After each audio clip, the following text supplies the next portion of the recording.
Hola, my beautiful humans. This is Jasmine Castillo, and I bring stories and cases from the people of color community, bringing awareness of murdered and missing Indigenous women, girls, two-spirits, the LGBTQ community, Asian American, Pacific Islander, Black Indigenous people of color. These are their stories. So, welcome to Hands Off, my podcast.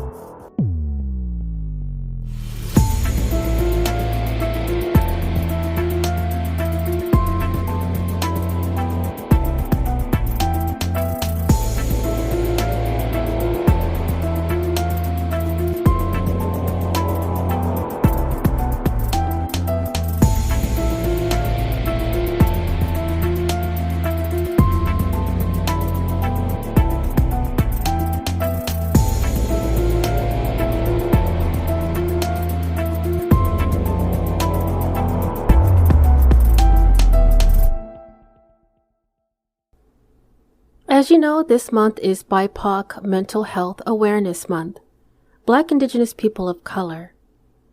Most people suffering from mental illness are not violent, and the claim that as a nation we are not doing enough to address the mental health is absolutely true. We're not doing enough to research treatments that work for those who struggle and support those who work in behavioral health. Society has a way to dehumanize and destroy the concept of what it means to be a person. This world can be hostile to our very existence, and we wrestle with the fundamental problems in life every day. What you could do to help is start a conversation with a friend or loved one. Make it become more of a topic and people start discussing. You can use a frame in conversation or a starting point that shows that you care and not to have judgment on the person. BIPOC are very family-oriented, and a way to get closer to your family is to include them in your life. This brings a stronger relationship with them, and this is another way where you can learn more about the other person and to see what they really have experienced in their own life. Find ways to relate to one another. You can ask of them about the terms of their childhood, and if there were certain things that have happened or may have occurred, experiences or thoughts, that you could find ways to have those conversations and make them feel like you care of what they're going through and what they're feeling. If you want more information on how you can support, educate, and become more aware of the BIPOC Mental Health Awareness Month, I will have the links in the show notes.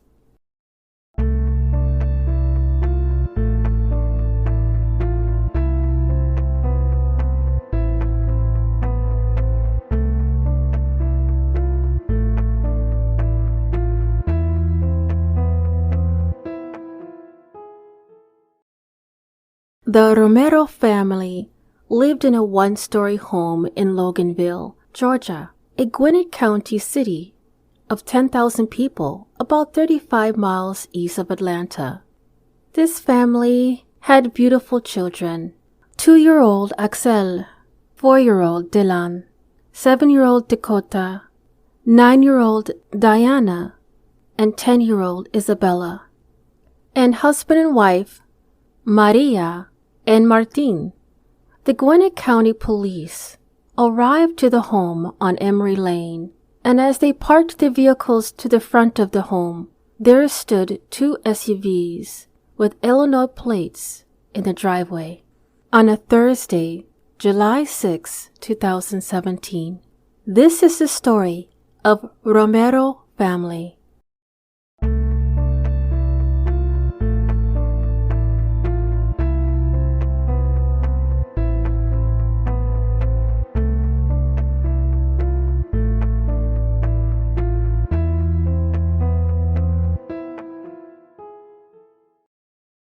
The Romero family recently moved from Illinois to Loganville, Georgia, a few months prior.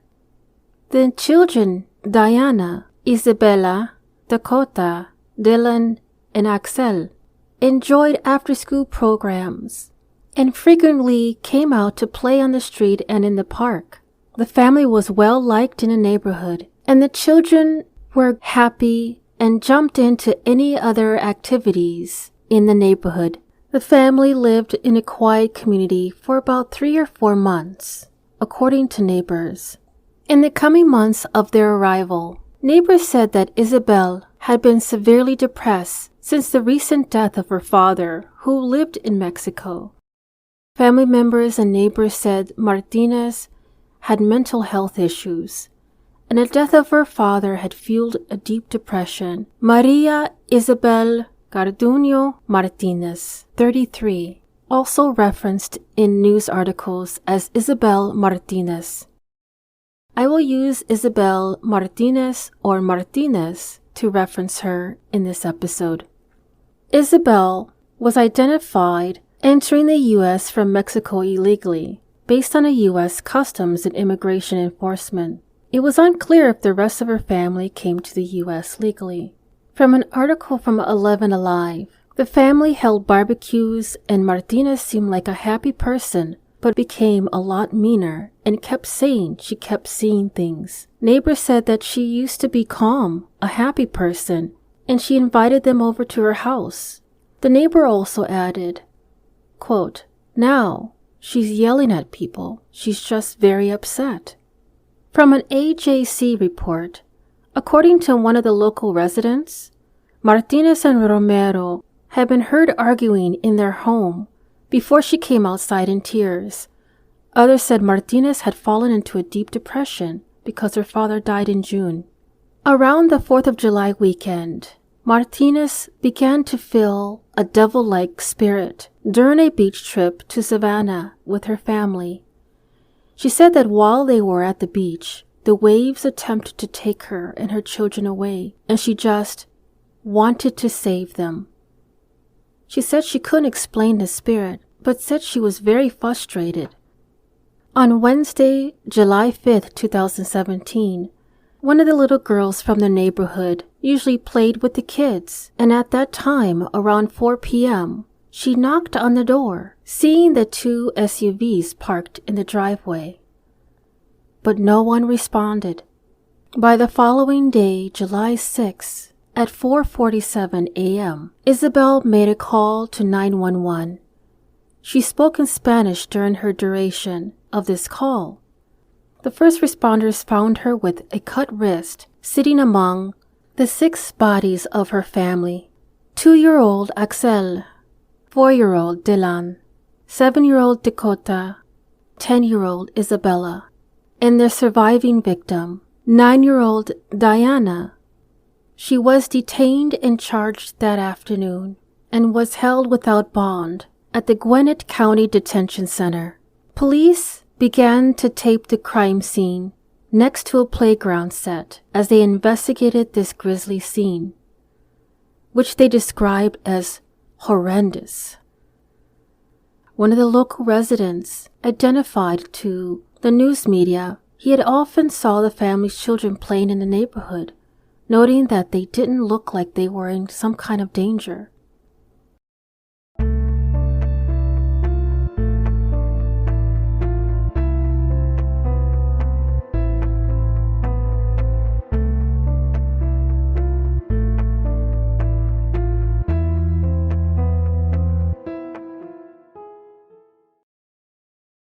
The following day, Martinez appeared smiling and giving thumbs up in court.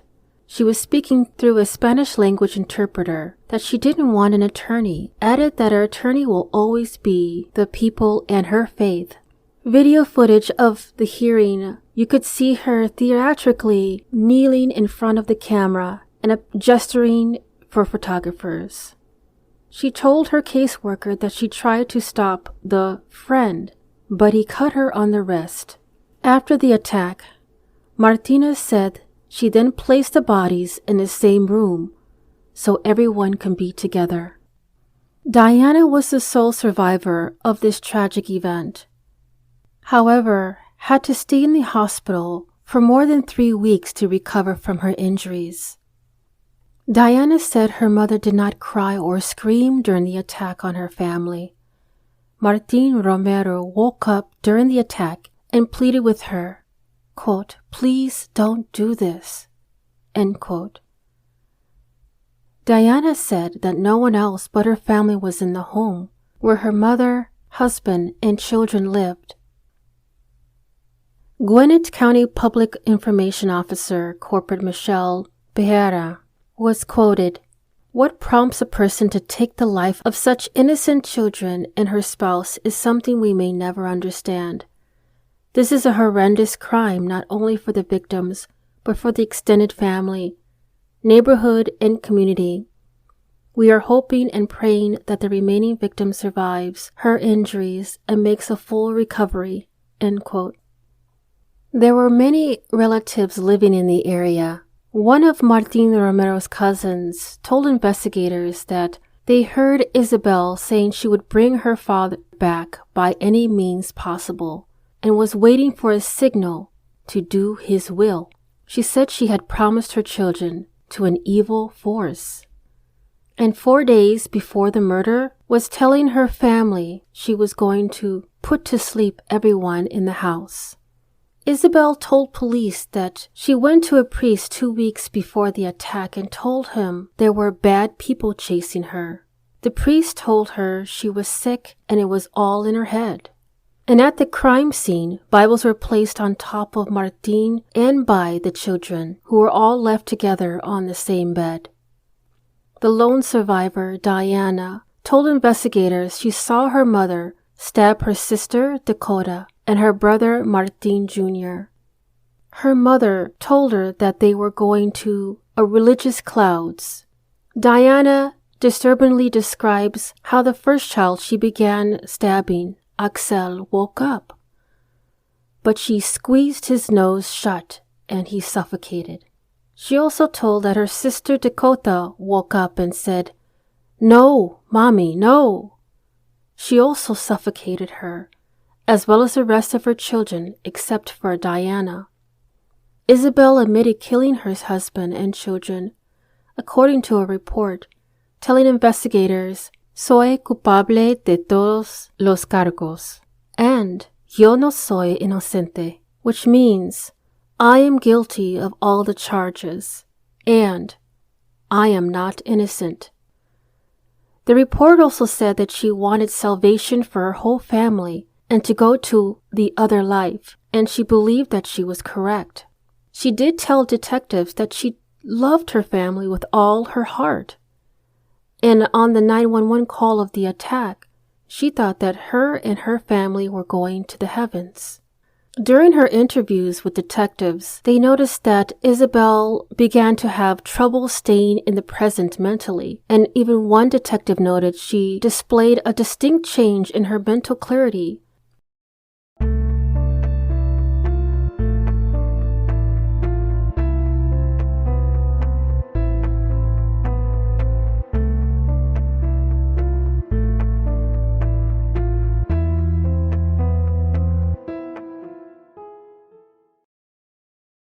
So here's some information on what psychologists have researched, and others who have studied these cases of mothers accused of killing their children say it is not as uncommon as people might believe. Take, for example, the media coverage that focuses on dramatic cases like Yates, who was found not guilty by reason of insanity on a 2001 drowning deaths of her 5 children. And there is other cases that get less attention when a woman kills a newborn or children's death blamed on neglect. Just in 1990s alone, there was about 1,000 cases of mothers who have killed their children.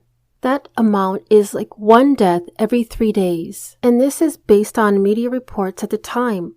There is cases when mothers kill intentionally, and often another influence such as mental health issues, postpartum depression, or a loss of a close loved one. When the judge informed Isabel her right to have an attorney, she said through Spanish language interpreter that she didn't want one. In 2014 analysis of FBI data found there are around 500 cases per year of parents arrested for killing their children. The study found that contact weapons were rarely used in the cases studied. Beating, choking, and drowning were most common, and it's quite unusual for a woman to kill an entire family rather than her children alone. The Gwinnett District Attorney Office keeps in contact with the surviving daughter, Diana, and her guardians through duration of the case. And multiple family members were present when Isabel entered her guilty plea, but they themselves did not want to make a victim impact statement.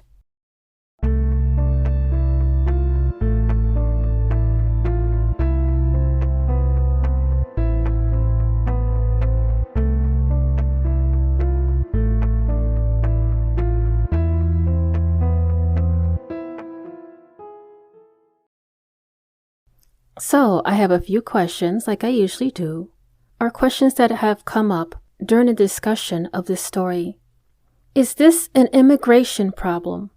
Now, there's going to be two sides of this conversation, and I choose to stand on the short answer. No, it is not the problem. Now, if you prefer the longer version, immigration isn't the problem. Mental health is not being properly cared for in diagnosis, using the excuse that she is a Mexican illegal immigrant and people don't know what it's like to go through. And if you are a history buff or lacking of information in regards to history, there was a thing called the Mexican Cession.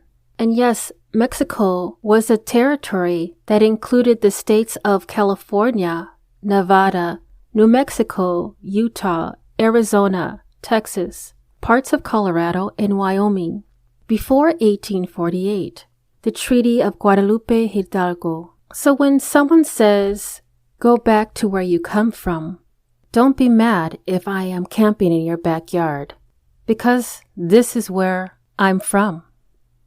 Another question is, was this preventable? Martin Romero's brother chimed in and said that Martin actually took Isabel to a doctor who had prescribed her an antidepressant, and Martin was monitoring her dose because he feared that she would attempt to overdose. And later on, during the search of the property, officers did find medication typically used for major depression.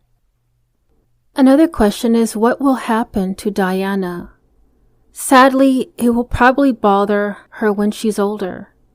We know that most people will develop a mental health disorder, experience symptoms by age 14. Identifying these early signs and providing appropriate supports can improve Diana's life, reduce worsening symptoms, and improve mental health in the future. Waiting to address children's mental health has serious financial costs and long-term effects on the lives of children and their families. As I mentioned in episode 1, I identified that I had to go through many years of therapy and treatment because of my trauma. I am now in my 40s, and I would say that I am probably in a better place than I was at the time that this was occurring.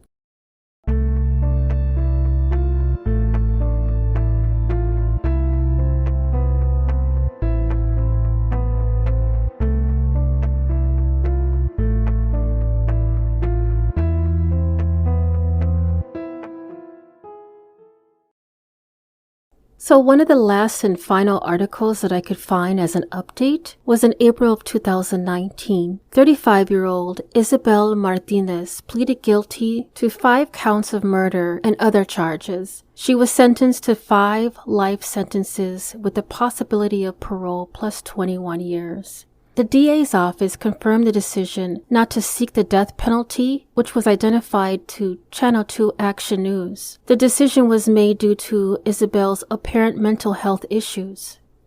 Even though this was a tragic result of this family, there is a way that you can still help Diana. There is a Romero Family Medical Fund on GoFundMe, organized by Hallie Romero on behalf of Antonio Romero, the uncle that took in Diana after the tragic event. They are still in the process of raising $50,000. Currently it's standing at $42,510. If you like to donate, it is still currently active for the Romero family. I will put the link in the show notes. Thank you so much. Thank you for listening to Hands Off My Podcast. If you are enjoying the podcast and you'd like to support the mission, I do have a Patreon membership that will help the cause and bring more detail on cases and stories from the people of color community. If you yourself has a lost loved one or a story suggestion, please don't hesitate to contact me at email handsoffmypodcast@gmail.com. And if you are only able to support in another way, please give this podcast a 5-star rating on Apple or Spotify and continue to listen to upcoming episodes every Thursday, wherever you listen to your podcast. Dios te bendiga.